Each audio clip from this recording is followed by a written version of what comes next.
This week is the darkest week for the United States of America.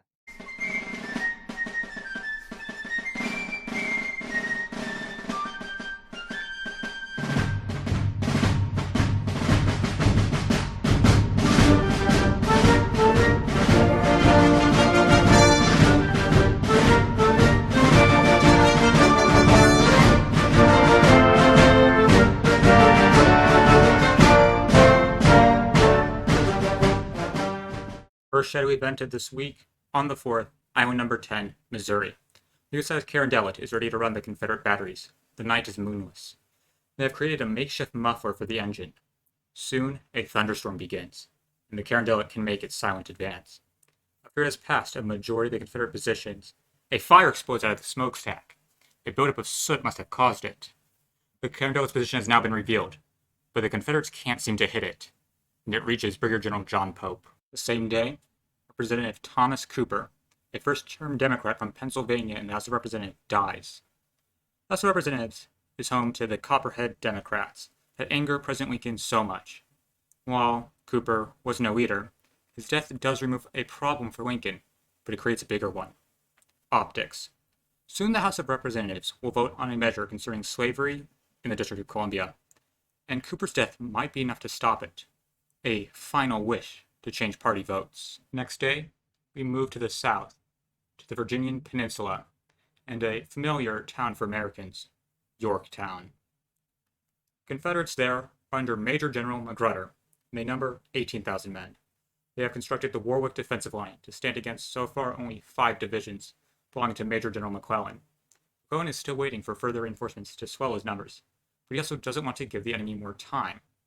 Magruder has also been playing mind games with McClellan, constructing fake canyons, and having his men parade around, confusing McClellan about his number.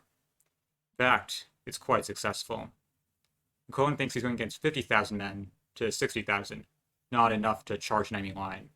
But on the 5th, 2 divisions of the 4th Corps under Brigadier General Erasmus Keyes are sent to attack the Warwick line around Lee's Mill. Keyes' men advance under artillery fire and reach the enemy battlements. They unleash a volley, but the enemy is dug in and returns strong fire. Brigade commander is talking with Keyes about how to exploit this attack, and they receive word from McClellan: cease the assault.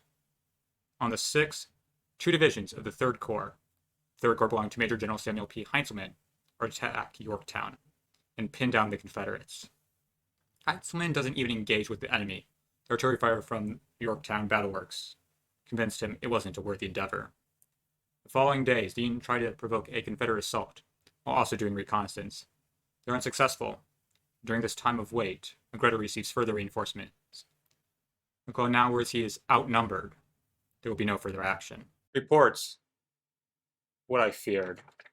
On the 6th, there is to be an engagement at and around Shiloh Church. This dark week has descended into mass death. For the past weeks, I have told you how the Confederates have been consolidating their forces at Corinth, Mississippi. The Union has also been trying to consolidate its forces, its 2 main forces, the Army of the Tennessee, under Major General Ulysses S. Grant, and the Army of the Ohio, under Brigadier General Buell. They have been unable to. This is only 2 forces from the Mississippi River to the Cumberland Gap, and they just have so much distance to close. But they're getting very close. This actually worries the Confederates, and they believe they must now strike, for the 2 armies can meet up, outnumber, and crush the entire Confederate forces defending the western front of the war. And now for something completely different. This day will be too confusing, bloody, for us even to waste time going over the order of battle. I'll have to keep it brief. Major General Grant has 6 divisions. Major General McLaren's 1st, Brigadier General W.H. Wallace's 2nd, Major General Lew Wallace's 3rd, Brigadier General Hubert's 4th, Brigadier General Sherman's 5th, and Brigadier General Prentice's 6th, along with unassigned units. This brings his forces to 45,000 men. He is of course awaiting Buell's force of 4 divisions, number 18,000 men. The Confederates are under full General Albert Sidney Johnston, who is helped by his second-in-command, full General P.G.T. Beauregard. Johnston, while having 55,000 men at total in Corinth, he only advances at Grant with 40,500. These are split into 4 corps to attack Grant. Major General Polk controls the 1st. Major General Bragg controls the 2nd. Major General Hardee controls the 3rd. And the Reserve Corps is under Brigadier General Breckinridge. The two forces are of similar number, but the Confederates don't have the Army of the Tennessee's experience or standardized weapons. What they do have is surprise. And Johnston is also hoping that superior leadership will lead the day to victory. In order to combine this, PGT Beauregard takes these two advantages and comes up with a plan. Spread out the 3 main corps evenly to simultaneously attack the Union positions, strike hard and quick before they can organize, overrun them, and you can fight Buell alone. Before the sun is even up in the sky, a Union brigade under Colonel Peabody of General Prentice's division decides to patrol the area, fearing enemy assault. They wish to quietly and stealthily find the enemy. To do this, a group of skirmishers walk down a long road, almost delirious from the lack of good sleep. Then a volley from some rebel cavalry. These Union scouts are far away from reinforcements and are very scarily close to the enemy. They form up a skirmishing line. The scouting party skirmishes with the 3rd Mississippi of Hardee's Corps. Colonel Peabody, back at camp, hears of the skirmishing, and Prentice comes immediately into the camp, yelling at Peabody for disobeying Major General Henry Halleck's orders not to stupidly engage the enemy. This wakes up the camp, and it's only 7:30 in the morning. Peabody, now fully awake, looks into the trees and sees a truly terrifying sight. The 3rd Confederate Brigade of the 3rd Corps is marching towards his outnumbered forces, and Prentice sees them also. At 7:45, a cannon is heard, and the 1st Brigade under Brigadier General Hindman, but is currently being led by Colonel Shaver, is spotted next to the 3rd Confederate Brigade. 2 brigades up against 1. They come close. At 8, the Union unleashes a volley, and the Confederates stop their advance to return fire. Peabody does well, even causing a Tennessee regiment to retreat, but regiments of Shaver move in on the flank and unleash their fire into an unprotected spot. The Union is forced to withdraw. Peabody tries to rally his men, yelling at them to complete their oaths to the Union, and then he falls from his horse. A fatal shot found its target. Peabody's Missouri Brigade passes to Colonel Doran, who follows the men further back, past Colonel Miller's 2nd Brigade of the Union. The Union doesn't even get a chance to rest, as Confederate Brigadier General Gladden takes his brigade to press Colonel Miller's. The Union is supported by artillery, laying down effective musket fire. Confederates are taking serious hits. They need their leader. Where is Gladden? Gladden has been mortally wounded and is taken off the field. Union's 2nd Brigade continues to hold, but soon the Confederates are able to utilize their numbers. Brigadier General Chalmers' brigade comes in to extend the Confederate right flank, allowing them to envelop the Union brigade. It isn't just the infantry taking hits. The Union loses 2 of its heavy guns and has to withdraw the rest. Doran leads the Missouri Brigade to set up a new defensive line behind their tents and camp. The Confederate charge into the Union camp and force the Union to further withdraw. It's only 8:45. This is just a small part of a larger story. Reports from Sherman's division. 7 a.m. Brigadier General Sherman rides with his staff to do some minor reconnaissance. He looks around, makes a joke about the possibility of a skirmish. Then a staff officer taps him on his shoulder. Look to the right. He peers once again through his binoculars, sees men clad in gray advancing through the forest. Shots ring out. His staff officer falls from his horse, dead, and Sherman himself receives a shot to the hand. He needs time. He orders the 53rd Ohio 4th to just buy him some. He can then mobilize his forces and put up an effective fight. Confederate Brigadier General Claiborne breaks his brigade up the Corinth Road, directly towards Sherman's unexpected men. He detaches 2 regiments, 23rd Tennessee and 6th Mississippi, to take on the lone 53rd Ohio. Sherman learns of this, and sends the rest of Colonel Hildebrands' 3rd Brigade to support the 53rd. The 53rd is further supported by artillery, which alone forces the Confederate regiments back. The rest of Claiborne's brigade attacks the ravine before Shiloh Church. They start taking heavy casualties. The Union battery deployed at Shiloh's Church rips into the Confederate line, forcing on the 53rd. This causes the 23rd Tennessee to fall back. The 6th Mississippi, undaunted, tries to assault alone. Twice, in fact, but is forced back each time with less men. Around 9 in the morning, the colonel of the 53rd orders the retreat. Save yourselves, men! Right after winning the engagement. Confusion is rampant. The 3rd Brigade of McClernand's division under Colonel Wright comes in to reinforce Sherman's position, and the 53rd regroups behind them. And after regrouping, the leader of the 53rd again is struck with fear and calls an even further retreat. More bad news for Sherman. His left flank is starting to break away piece by piece, leaving the artillery all alone.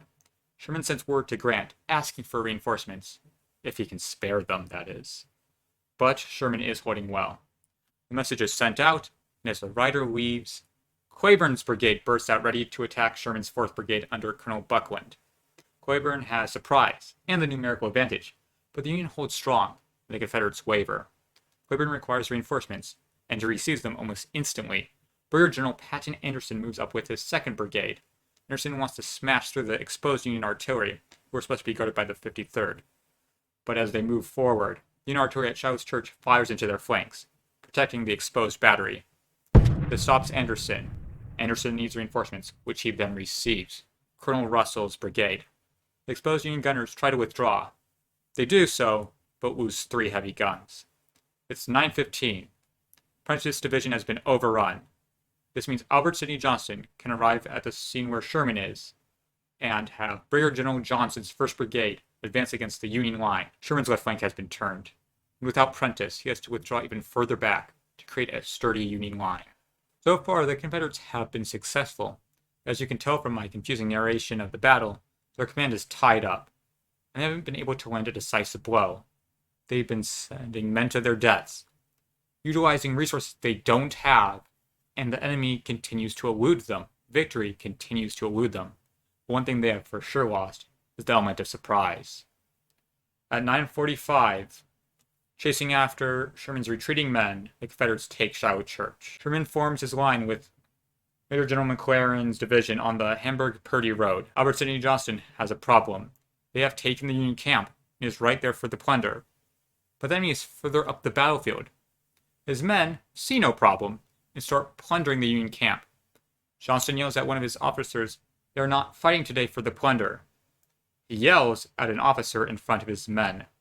This can cause a problem. He decides to soften his words and picks up a Union cup. "Let this be my share of the spoils today." The Confederate line is mangled, and they have suffered many casualties. They need to reform.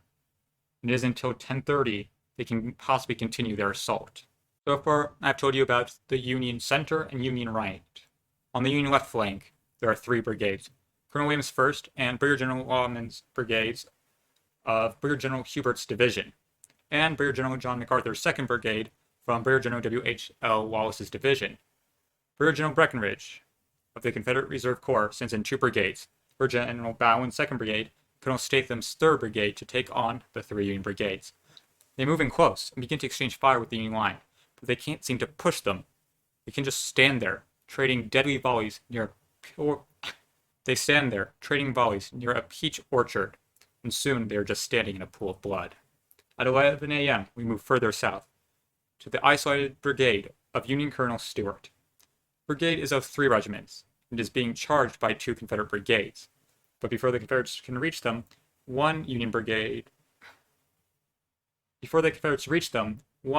regiment breaks and runs away. And now 2 Union regiments are heavily outnumbered, forced to withdraw to a nearby ridge. They further delay the Confederate forces, but are soon forced even further back. This leaves MacArthur's flank open. His entire left flank lies with just those 3 Union brigades. The battlefield is over rough terrain, causing the lines to jag around each other. The Confederates are forced to redivide their command by geography this time. Already on the far Union right, Polk is on the right center, Bragg left center, Beauregard in the back, Breckinridge far right with Albert Sidney Johnston. Bragg at 11 sends forward his section of the line to take on 3 brigades at Major General McClernand's section of the line.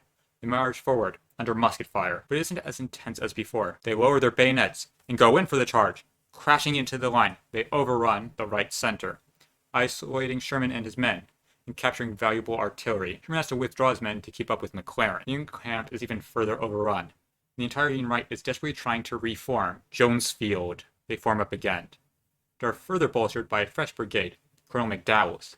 The sun beats down on them, and the heat of the battle causes the ground to burn like hell. McDowell's men are cool by contrast. and are fully able to secure Sherman's left flank. It's noon. Confederates are tired. Union division commanders recognize this. Polk and Hardee's men are advancing further when they see something weird. Blue men marching and yelling and firing? The Union countercharges the Confederates, forcing the Confederates back and seizing a battery of Kentucky artillery from the rebels. Victory. Sherman is able to force the Confederates all the way back to the Hamburg-Purdy Road by using the fresh brigade to block any flank maneuvers from Hardee's men. The Confederates, though, also have a fresh brigade of Colonel Travers and sends it into battle. This is Beauregard's decision, and it's a tough one. This is the final fresh brigade that the Army of the Mississippi can muster. Everyone's been engaged. Everyone's tired. Everyone's taking losses. And it's really impacting the mindset of the men. Beauregard tries to reorganize the Confederate forces, though this takes time, specifically 2 hours, before he can push the Union back. 2:30, the Union is again at Jones Field. Men lost. No territory changed. But let's once again return to the Union left. It's 9:45 in the morning. The 3 brigades I was talking about earlier have their line extended by the 3rd Division under Brigadier General W.H. Wallace. Wallace's division is deployed on the sunken road. Brigadier General Cheatham of the Confederates' 1st Corps, 2nd Division, takes the brigade to lead the assault against the Union line. For 1 hour, neither side moves. They unleash artillery shot after artillery shot, trying to obtain some sort of advantage. But Cheatham has had enough, and at 10:30 orders a charge. His men advance bravely, but as they near the enemy musket fire tears into them, halting the advance, causing a musket duel to begin. It isn't long. The Union position is strong. After 15 minutes, Cheatham has withdrawn the brigade to the Confederate line. He's trying to find Breckinridge. At 11:30, Confederate Brigadier General Hinman leads with 2 other Confederate commanders a charge of the Union line. And right after he moves his brigade forward, one of the other 2 commanders realizes he has run out of ammunition and can't join in. The rebels that do charge come under a hailstorm of cannon and musketry. They can't stand there for more than 20 minutes before withdrawing with heavy casualties. General Bragg moves over to deal with Union Generals Wallace and Prentiss. He sends for the brigade to take them on. He hears buzzing. What is that? A hornet. A man falls down. The explosion cuts a hole into the regiments. More buzzing. Men fall down like flies. The musket ball of the Union buzz like hornets, each sting more deadly than any bug. They have now advanced into the hornet's nest. At 1:20, the Confederates again near the Union line, and have angered the nest, because all at once the wasps come out and cut down the line. The brigade commander asks Bragg for support. Bragg tells him to go back out and burn that nest to the ground. A colonel of the Mississippi Regiment isn't ready to send his men back into that infernal nest. General Bragg tells him, "Colonel Allen, I want no faltering now." Colonel Allen gets the message.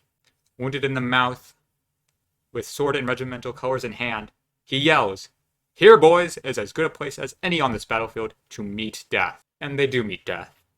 By 2:30, the brigade has ceased to be an effective fighting force. They are now no longer Colonel Gibson's brigade, just his fellow survivors. They have charged, while outnumbered and outgunned and outpositioned, and they have suffered the consequences. Bragg charges Gibson with a disaster, calling him a coward. Gibson had no want for this charge. After the first time, he was done. Hinman's brigade under Colonel Shaver charges where Gibson failed. At 3:20, they meet the enemy, and in less than 10 minutes, they have retreated, losing men, more importantly for the command structure, officers. 3:30, Patterson-Anderson's brigade begins the charge of Wallace's division. Anderson has been fighting for a fourth of the day. He throws himself into the nest. They exchange fire. Anderson desperately tries to actually meet the enemy, reach them, anything. It's impossible. The trees, the brush, everything seems to slow him down. 30 minutes later, his men have withdrawn, though not all of them made it out. The nest is impenetrable.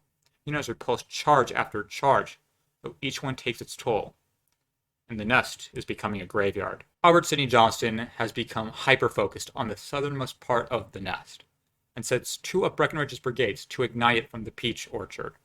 At 1:30, they meet with the Union, firing and desperately trying to get close enough to the enemy to do something, but they're doing so under heavy musketry fire, and they become lost in the thick thicket. Also, Johnston is the leader of the entire Confederate Army of the Mississippi. What is he doing micromanaging Breckinridge? Because of his on-the-ground leadership, he has his clothing tattered. And wait, what's this? He's been wounded? Mortally wounded. but he is unaware of said wound until it's too late. At 2:15, Johnston is withdrawn, unconscious. Staff officers desperately try to find the wound and save him, but at 2:30, he has lost the fight for his life. At 3, Beauregard takes overall command, and he instantly suffers multiple supply issues. Allowing Sherman and McClellan to withdraw to Grant's camp. They are safe. But what of the nest? The nest is isolated. They will have to fight their way out. By 3:40, the Hornets' nest is penetrated and forced back, and by 4, Confederate artillery assemble in front of the nest, and half an hour later, a rebel battery, staring down the beleaguered Union line, opens fire. 53 guns. 45 minutes. It is the largest artillery bombardment on American soil. It forces the Union artillery to withdraw. The infantry is alone now. By 4:30, a majority of the Union has withdrawn to Grant. Only a few regiments remain. Wallace and Prentiss are alone in the nest. 5, they are encircled by Confederate troops. Some Union troops are able to fight their way out. 5:30, the nest has turned to ash. Regiment by regiment, the Union surrenders. Brigadier General Wallace has been killed. Prentiss surrenders, with the 2,200 Union men remaining in the nest. Prentiss is actually quite angry and says, "Yell, boys! You have the right to shout, for you have this day captured the bravest brigade in the United States Army." By 6, the day is over. Everyone has bought in time for the Union. On the night of the 6th, Grant prepares for the next day. There's some artillery firing through the night, but for many people, it's a good time to rest and dig in. The next day will decide the matter. And Beauregard decides he will smash Grant tomorrow. The night, it storms. The downpour muddles the dirt, and lightning illuminates the field of twisted, mangled corpses. Missing limbs hanging off branches. That which was once human is now unidentifiable. Throughout the night, Union gunboats lay down fire on the Confederate camp, keeping them awake. And then, land ho! Off the plank, men march and reach the battlefield. The Army of the Ohio, nearly 20,000 fresh men, walk into camp. Grant stands in the rain with his cigar. Sherman comes to him and starts conversation. "Well, Grant, we have had the devil's own day, haven't we?" "Yes. Will come tomorrow, though." And tomorrow has arrived. Grant's force soon starts inching forward. Then the artillery opens, dueling with the enemy. The Army of the Ohio stands from the Pittsburgh Landing all the way till McClellan's division. Grant has around 50,000 men ready for fighting. The Confederates have no cohesion, command, or anything resembling organization. It's 10 a.m. before Beauregard can even call his mess of a line of battle. Beauregard has around only 30,000 men for battle this day. The Union advance, not as hornets this time, but, as a private from the Louisiana Crescent Regiment said, "They appeared to me like ants in their nest. For the more we fired upon them, the more they swarmed about. One would have said they sprouted from the ground like mushrooms." These fighting ants do swarm the enemy, and surprise the Confederates with their energy and ferocity. The Confederates can't seem to put up a fight against the Union. The Confederates try to stop a division at the Peach Orchard, but by 9:45 the Union has retaken the entire Hornet's Nest. Major General Wallace sends his men to retake Jones Field. The Confederates stall the advance. Then a Confederate high command officer orders the brigades to recklessly charge Wallace. By 10, the Confederates are cut down and are forced back. Buell at the same time advances further. Though they face a sturdy Confederate section, it is not enough to stop them. A charge is sent forward and forced back. Then Hardee orders a counterattack and is forced back. As Buell's men get ready to charge again, Davis Field. The men of the Union Divisional Commander, General Buell Nelson, fight hand-to-hand with Confederates about... Rear General Buell Nelson fights hand-to-hand with Confederates who are defending the cannons. Buell loses and is forced back, but he can do this. He has more men. The Union continue in the nest, and at noon, they charge again, and they keep moving, weighing down heavy fire and isolated rebel artillery and infantry, pushing the enemy back wherever they can, causing serious casualties while doing it. By 2 p.m., the Confederate line against the Army of the Ohio ceases to exist. The Union has taken back everything but Shiloh Church itself. The Army of the Ohio does not act alone. Grant during this time has not been idle. At noon, the Army of the Tennessee begins their march towards the Confederate line. Beauregard is actually in person at this section, and he's basically trying to hold his men together. By 12:30, General Bragg can see the Union men, and and he knows he's living off borrowed time. Beauregard sends in his final men to cover Bragg's retreat. Not that Bragg could have done anything other than retreat. Confederate commanders are now desperate to find a line and hold it, but it isn't possible under such determined assault. Beauregard leads from the front, but his personal energy is not shared with the main Confederate men. At 1:45, he leads a final charge. It seems to work at first as the Union withdraw, but there's a reason they were withdrawing. They have retreated to the main Union line. Volley, volley, volley, volley, volley. Beauregard has collapsed. The Union then advance and strike on the flanks and front and everywhere. Any opening they take, any small hole in the Confederate line, they're in. Bard and his men can't do anything but retreat like Bragg. Back to Shiloh Church they march. At 3 p.m., Bragg sends up his rear guard. Beauregard is able to withdraw his men in an organized fashion. And 5 p.m., the Battle of Shiloh is over. These 2 days of fighting show the world what modern technology can do. The nearly 63,000 Union men engaged, 1,754 are killed, 8,408 wounded, and 2,885 are captured. The Confederates suffer 1,728 killed, 8,012 wounded, 959 captured. The Confederates suffer a fourth casualties. On these 2 days, the amount of U.S. men killed is more than those lost in the Revolutionary War, War of 1812, and Mexican-American War combined. Grant gets a lot of the blame for the losses. The press turn on him. To Buell, they assign the victory. President Lincoln's staffers tell him to fire Grant. He replies, "I can't spare this man. He fights." Beauregard retreats to Corinth. The western theater of the war has turned even more decisively in favor of the Union. Johnston, the leader of the Confederate forces in the West, what some call their best general, has been lost. He's just one of the dead, just one of the 24,000 casualties. Modern warfare has stripped everyone of their pomp and rank. They are just bodies mangled by war. On the 8th, there's some minor skirmishing between some of Sherman's and Beauregard's forces. Also, generals squabbling. Major General Henry Halleck is no fan of Grant, and has previously fired him. For the actions at Shiloh, he regulates Grant to a nothing position, to spend the rest of the war doing paperwork. Also on the 8th, the Battle of Island No. 10 comes to an end. After the USS Carondelet ran the batteries, other ships made the trip. John Pope now has enough ships to do with what he wants, and he sends them out to surround the Confederate forces. On the 7th, they destroyed a Confederate battery. That night landed the Union Army. On the morning of the 8th, the Confederates are now surrounded by both land and sea. They lower their flag and raise up a white one. In the end, it's a complete Union victory. Mississippi is further opened up to the Union, not to mention the casualties. The Union lost 23 killed, 50 wounded, and 5 missing. The Confederates surrendered 7,000 men, and around 30 were killed or wounded.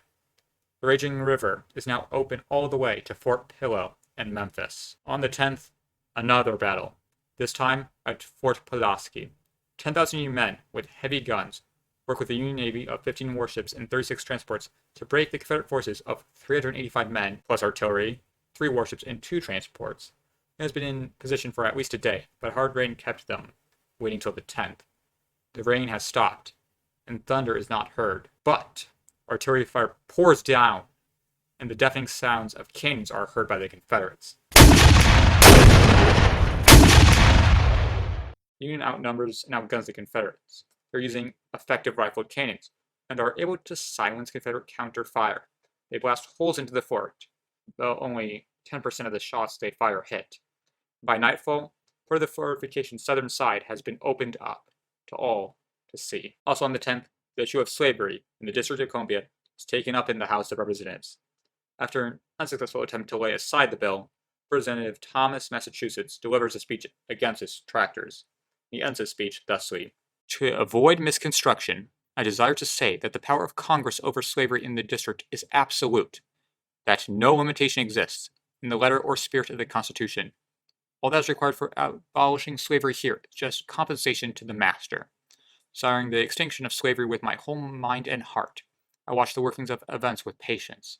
The pursuit of objects, however humane, if impelled by hatred and desire for vengeance or retribution, lead to such unconstitutional change, which will destroy the best hope of free men and slave, and the best hope of humanity this side the grave."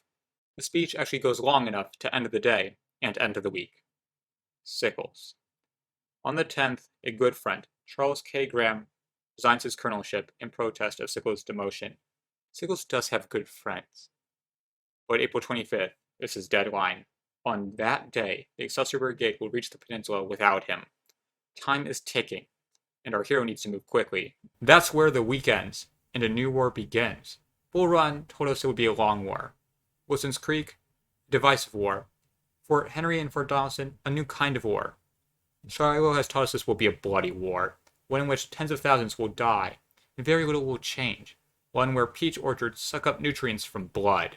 One where blades of grass are all one can spare for tombstones. One where families will cease to exist just from mindless charges. Shiloh has taken more men than most could believe possible. And what has it done? Move the war further south? Change the next battlefield to a different city? Allow railroads to become graveyards? This week ends with a Union victory, but a defeat for the heart of America. Hello, it's the entire Civil War week by week team here. That is a weird motto to have. And I want a new outro. So if you liked the video, please like it. If you want to see more, you should be seeing suggested videos right about now. And if you want to know what happens next week, please subscribe. And if you want to share history, give me suggestions in a more easy way than YouTube comments, or want to tell me how wrong I am, please check out the channel's Discord.